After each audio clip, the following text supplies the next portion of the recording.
Continuing our conversations with the candidates for Watertown City Council, Leonard Spaziani is here to talk about his campaign and his vision as he hopes to become another city council member. Go back to city council, in fact. He was on it for a little bit. Thanks for coming in. Thank you for asking me. Why do you want to be back on city council? You were there, then you were off, and now you want to get back on there. What is the desire to be back on city council for you?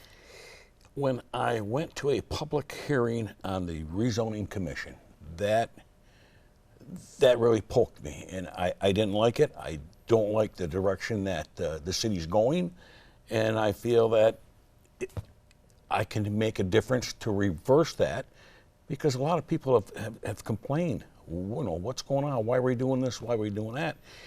And I'm going to say something very controversial here. The woke movement, the Agenda 21, you see it all over the place, and I'm afraid in the city is they have certain people in departments that are going that way, and I don't like it. Give me some examples to it. What exactly are you hearing that you don't like? Let's look at downtown. Okay. What is the magic word for downtown? Walkable. Okay, and that's part of the green movement. Do away with cars, make everything walkable. Well, what's the average age of the people in this city? 60, 50? I don't know. How many people are invalids that can't walk that distance? They say they got plenty of parking around here, but it still takes 3 to 5 minutes. I have a friend of mine, my age, he can't walk 30 feet without stopping. How the heck is he going to come downtown? I look at downtown and I see it destroyed. To me, that is well, that's the woke age right there. They destroyed everything and they want to make it, and I've been saying this for a long time, and it's a quaint New England village, which you can't do. Mm-hmm. So in terms of having more walkable, having it be more pedestrian friendly, if that's something a younger generation would enjoy, isn't that part of the complaint around here, is that, boy, we've got to do things that'll make the younger generation want to stay here? Well, first of all, don't you think you have to have jobs here for them to stay? I mean, the state can't keep handing out money. You don't stay here. No. It's a long, complicated process that needs to be reversed. How we're going to do it under this administration in Albany and in Washington, I don't know, but the people have to accept the fact that we're going in the wrong direction. You want people to stay here, $15 an hour jobs aren't going to do it. Let's go back to the Obama era when they had cash for clunkers at one time. That's why you see a lot of them walking around today. They can't afford a car. I mean, well, you might be able to afford an electric vehicle, but I can't. So in terms of going on city council, what bothers you about city council right now? And I know there's a lot. There probably irks you, but what is one of the top things that bothers you about city council right now? Well, the top thing that bothers me is going to be gone at the end of the year. Figure that one out. Well, I'll ask you to say it. The mayor. Okay. Why so? He was given a golden opportunity when he became mayor. Everything was there for him. I feel he went the wrong way. He became bullheaded. He became belligerent. He had 12 weeks on the radio bragging about what his agenda and how things should be done, berating people. You can't do that. And yet they want to blame another council member. Come on, you can only poke the bear so much before he's going to wake up and claw back at you. What are some things that you're hearing from people out on the street when you go and you knock on the door, vote for me? What are they complaining about right now with city council or the way the city is being run? Well, the main thing is I had a lot of people. Well, it depends upon what section of the city you go to. Sure. If you go on the south side, with the more affluent people, they complain about the purchase of the golf club and this and that and everything else. You go on the north side, the economic sector, they're a little bit lower. They're not as affluent. And they're upset that they feel like, a very distant cousin with the city, especially when it comes to the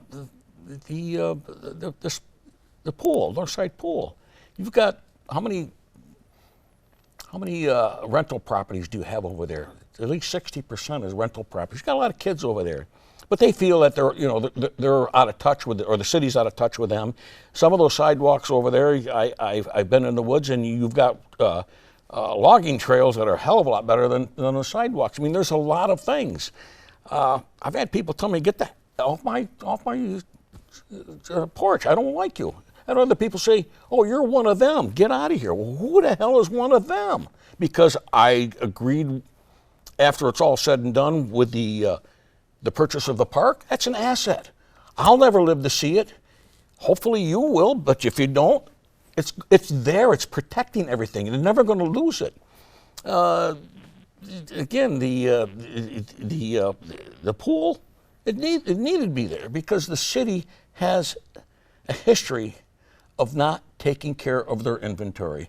They let the Thompson Park pool go to hell. They let the North Side pool go to hell. They try to destroy the Altieri pool. This council, when I went on there, I told them all three. I was for all three pools. There's a lot of stuff, though, Jeff, an awful lot of stuff. Mm-hmm. If you're complaining about, or if people are complaining about sidewalks and they want them to be better, and you agree with them on that, but then if they're spending money on a pool or on a golf course, how do you balance that? Because money isn't everywhere. No, you don't. Yeah. You can't balance that. People pay taxes for. I mean, the golf course and the pool are amenities. The sidewalks, even though the city owns them, they have to maintain them. But you can't compare. As far as I'm concerned, the sidewalk is a sidewalk. They've got money. Let's fix it. I mean, again, people going down with walkers. I was at the north side and knocking on doors, and I didn't talk to the lady specifically, but the people said that so-and-so, because I was walking with Cliff that day, I walked with him for 2 days to see if I could really tolerate him. Cliff only? Cliff only. Okay. And we argued. We went toe-to-toe a couple times. But at the end of the day, we still had some respect for each other because we're going back and forth. Mm-hmm. That's the difference between Cliff and the mayor. There's no respect. But anyways, these people told Cliff, and they mentioned her by name, so-and-so has a problem down on, I think it's Snell Street. She's got a wheelchair. She can't get around. There's no sidewalk there. There's railroad tracks there. They're all busted up and everything else. These are things that the people need. And just like these streets, if they would have been paving them over the years, taking care of them when they had the opportunity, instead of saying, well, if we get a grant for this, maybe we can do this, or maybe we can do that. In the meantime, the city's falling apart. The mental change, the mental anguish that's in everybody, and in me too, it has got to come forward. And these people that are running the city, the department heads, the city manager, and then comes to the council, they have to look at things and say, wait a minute, these people are paying taxes. We can't kick this thing down the road. Let's address it. Let's fix it one way or another. Well, we may have to go back 4 or 5 years to dig it up or repave it. Okay, then do that. But in the meantime, people are paying taxes for this. And by the way, as far as I'm concerned, it's going to go up. They've got to go up. Taxes have to go up. One thing I've learned from covering you and talking with you, you tell it like it is. You don't hide it. You're honest. You just put it all out there. So how does that go over with people? Is that an asset for you, or is that a detriment? Again, it depends upon what side of town I'm at. Sure, but it's you. That's what they see is what they get. My wife says that's not a good thing sometimes, but I mean, I've always been that way because you start lying. And down the road, you continue to lie, and then eventually your lies are going to get you in trouble because you forgot your first lie. So if you tell it, if you put it out there, sometimes I don't put it in a nice plate, like a chef would make everything nice. I don't make it look pretty, but it's there. Do you like it? Not. Mm-hmm. Tell me I'm crazy. One thing you'll have to do is work with a new city manager if you're on council, right? That was maybe something, well, you learned that through this year, right? You didn't know that going back in the primary. And is that a challenge? Is that an okay thing? Or are you sad to see Mr. Mix leave? Well, Ken Mix is a nice guy. I've got nothing against him, but I think he was overwhelmed by everything that's happened. I mean, everything. The fighting on council, going back and forth, the mayor going after Samayo's coming back after the mayor. I mean, I think, again, he's a nice guy, but I think he was over his head on this. Mm-hmm. He might have been a hell of a planner. Don't take this wrong, Ken.